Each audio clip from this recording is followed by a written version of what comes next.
আমি দেওঘরে গিয়েছিলাম, তখন দীক্ষা হয়নি। আমি তৎকালীন আচার্যদেবকে জিজ্ঞাসা করেছিলাম, আমাকে পরবর্তীতে খুব স্নেহ করতেন। আমি বললাম, ঠাকুরকে কিভাবে দেখা যাবে? বলল, কোন ঠাকুর? আমি পরম দয়াল ঠাকুর শ্রী শ্রী অনুকূল চন্দ্র। বলল, ওরে খেপা, জীবনের 12টা বাজা। আমি আর কোন উত্তর খুঁজিনি। জীবনের 12টা বাজলে ঠাকুরকে দেখা যায়। কি করে 12টা বাজাবে? আমার গাড়িটা চলছে না।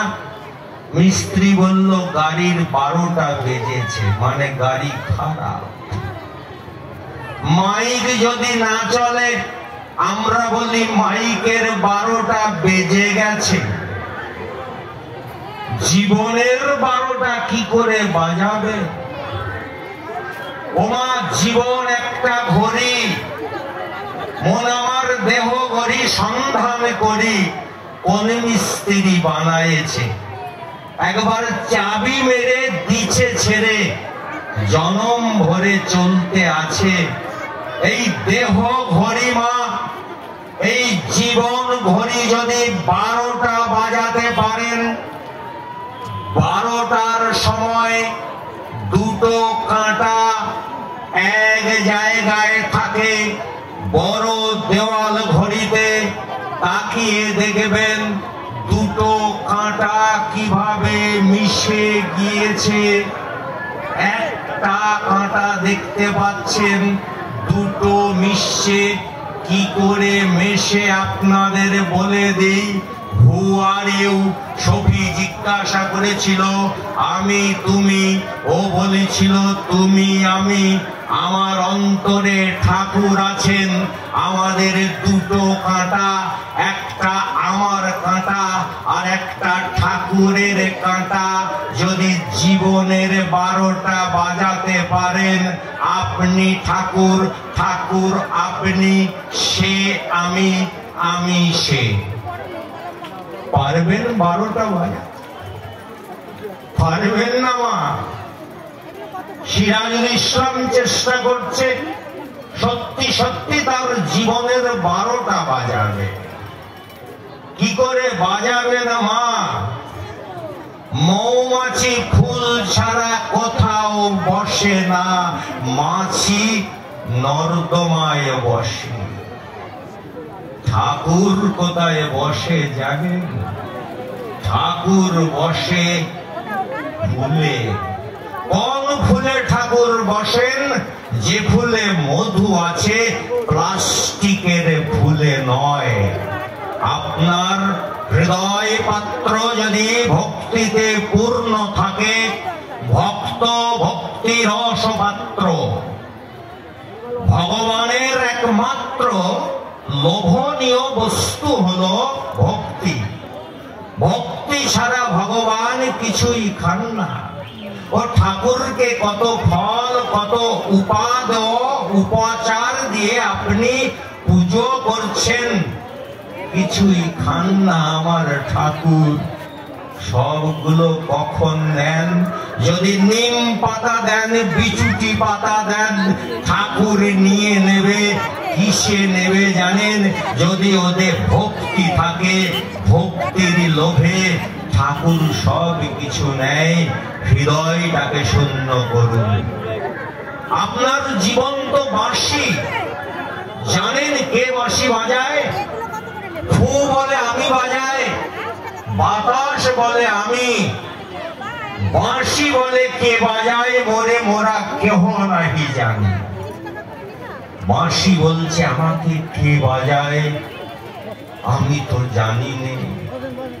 সিরাজুল ইসলামকে কে বলাচ্ছে, সিরাজুল ইসলাম ওটা জানে না।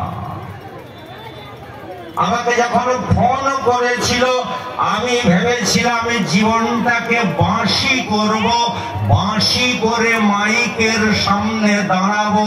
আমি দুদিন ধরে জীবনটাকে বাঁশি করেছি। বাঁশি মানে ভিতরে ফাঁপা হয়, হারমোনিয়াম ফাঁপা না হলে বাজে না, ঢোল ফাঁপা না হলে বাজে না। মাগো আপনার ভিতরটাকে ফাঁপা করুন। ঠাকুর অমনি এসে ওখানে বসবেন, আপনাকে মুখে তুলে নেবেন, সুর তুলবেন। যখনই ছিঁড়ে যায় হৃদয় যন্ত্রের তার, সুরহীন হয়ে আসে সব সঙ্গীতের ধার। কোথা হতে অলক্ষিতে তুমি জাগাও সুর, মহান সঙ্গীতে প্রাণ হয় ভরপুর। আপনি তার চরণ ধরুন। জগতে কি ধরছেন মা? একটু আসল জিনিসটা ধরুন গো। আমার 90 বছরের দাদু হাতে লাঠি ছিল জানেন। 30 বছর ধরে সর্ষের তেলে ও লাঠি পাকা করেছিল। আমার দাদু বলল চা খেতে যাব। আমি কোথায় চা খাবে? বলল দোকানে। আমি তুমি যেতে পারবে না, রাস্তায় কাদা। বলল শালা তোর বুদ্ধি নেই, আমার হাতে লাঠি আছে। দাদু লাঠি ধরে ধরে টুক টুক টুক টুক করে চা খেতে যাচ্ছিল। আমিও দাদুর পাশে পাশে যাচ্ছি। কাদায় পা পিছলে দাদু লাঠি সমেত পড়েছিল ধপাস করে। আমি দাদুকে ধরতে গিয়ে রাস্তার ধারে খুঁটি পোঁতা ছিল, ওটা চেপে ধরেছি, না হলে আমিও স্লিপ কেটে কাদায় আছাড় খেতাম। দাদুকে তুলে বলছি, দাদু লাঠি 30 বছর তেল দিয়েছ, তোমাকে আটকাতে পারেনি। আর রাস্তার ধারে খুঁটি আমাকে কিভাবে আটকে দিল? লাঠি হচ্ছে চ্যুত বস্তু, যেটা ধরলে আপনাকে রক্ষা করে না। আর খুঁটি হচ্ছে আমার পরম দয়াল ঠাকুর শ্রী শ্রী অনুকূল চন্দ্র, যাকে ধরলে আপনি পিছলে পড়বেন না। ধরার মতো মা ধরতে হবে। আনন্দ বাজারে উদর ভর্তির জন্য নয়, এ আসন ফাঁকা করার জন্য নয়। মা সাধনা ছাড়া তাকে পাওয়া যায় না। কারণ তিনি কোথায় আছেন জানেন? 18 তলায় থাকে না আমার পরম দয়াল ঠাকুর শ্রী শ্রী অনুকূল চন্দ্র। কেন 18 তলা জানেন মা? গীতা পড়েন না আপনারা? আপনাদের বাড়ি গীতা আছে, একবারও খুলে দেখেন না? গীতার 18খানা অধ্যায় আছে। 18 অধ্যায় মানে 18 তলা। আপনাকে প্রথম, দ্বিতীয়, তৃতীয়, চতুর্থ এরম করে ঝাঁটতে পারলে, সিঁড়ি ভাঙতে পারলে আপনি ঠাকুরের কাছে পৌঁছে যাবেন। ঠাকুরের সঙ্গে একাত্ম হতে পারবেন। সাধনার সিঁড়ি ছাড়া ঠাকুর এত সহজলভ্য নয়। তাই তাকে ডাকুন, হৃদয় মন্দিরে প্রতিষ্ঠা করুন তাকে। তাকে পুষ্প চন্দন সমস্ত কিছু দিন, তার সঙ্গে মিশিয়ে দিন হৃদয়ের ভক্তি। তাহলে ঠাকুর আর আপনার নৈকট্য স্থাপিত হবে। এই কটি কথা বলে আপনাদের চরণারবিন্দে আমার পুনরায় প্রণাম জানিয়ে আমার বক্তৃতা শেষ করছি। বন্দে পুরুষোত্তম। বন্দে পুরুষোত্তম। জয় গুরু। নামই পরব্রহ্ম। এই অস্ত্র দিয়ে দেওয়া যায়, সবাইকে মুক্ত করা যায়। সবাই চেষ্টা করলে ঠিক মতো নিয়েছে। তো পাশের বাড়ির জায়গা পেলি না, ঠাকুর অনুকূল চন্দ্রের দিকে নিয়েছিস, ও ঘুম থেকে উঠলেই পয়সা দিতে হয়। সেই দাদাটি তার মনের মধ্যে পুরোবাদী জন্মাতে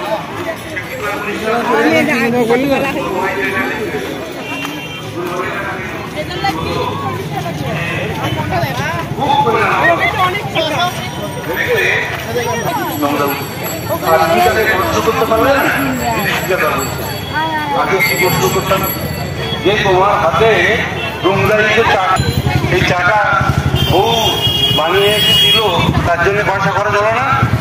তার জন্য গ্যাস কিনতে হয়নি, তার জন্য সেই জিনিসটা পালন করতে হয়নি, তবে তুমি এক কাপ চা পাও। মাসের শেষে এসে যেমন দুধ, খবরের কাগজ, ছেলের স্কুলে পাঠানোর জন্য যে গাড়ি আছে পয়সা খরচ সবে দেওয়া হয়। সব কাজের মহৎ কাজে একজন ব্রাহ্মণকে সকালবেলা পয়সা দান করা মানে জীবনের সবচেয়ে গুরুত্বপূর্ণ কাজ। ঠাকুর আমাদের আমরা প্রথম থেকেই সেই পুণ্যের অধিকারী হতে পারছি। এই পুণ্যের অধিকারী হতে পারলে মানুষ আর কিছু চায় না। ঠাকুর কি বলেছেন? তোমার মতন নাম করতে। আপনি বলছেন যজন, যজন